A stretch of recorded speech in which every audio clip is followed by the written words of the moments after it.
لنعقد مقارنة بين اسم المكان واسم الزمان ببعض الجمل. الفعل أخذ قد يأتي منه اسم مكان واسم زمان. فصل الربيع مأخذ الأزهار. الحديقة مأخذ الأزهار.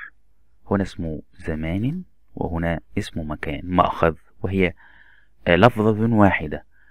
رمى، الفعل رمى، مرمى، وهي لفظة واحدة يأتي منها اسم زمان واسم مكان. مرمى الكرة الساعة الثالثة، هذا ظرف زمان أو اسم زمان. دخلت الكرة المرمى، هذا اسم مكان. نزل، فعل نزل. منزلة، الليل منزلة الراحة، هذا اسم زمان. الفندق منزل الراحة، الفندق منزل الراحة. وعد، الصباح موعد الدرس، موعد الدرس، أي اسم زمان. موعد اسم زمان. القاعة الكبرى موعد المحاضرة، هنا موعد اسم مكان.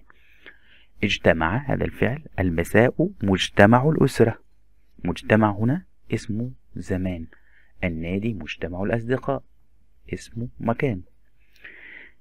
تفتح، الربيع متفتح الأزهار، هنا اسم زمان. الحدائق متفتح الأزهار، هنا اسم مكان.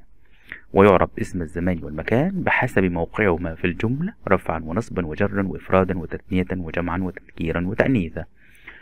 هناك ملحوظتان: تتفق أوزان اسم المفعول والمصدر الميمي واسم المكان من غير الثلاثي، ونفرق بينهما بمعنى الجملة. فمثلا الذهب مستخرج من الأرض اسم مفعول، واستخرجنا الذهب مستخرج كثير مصدر ميمي.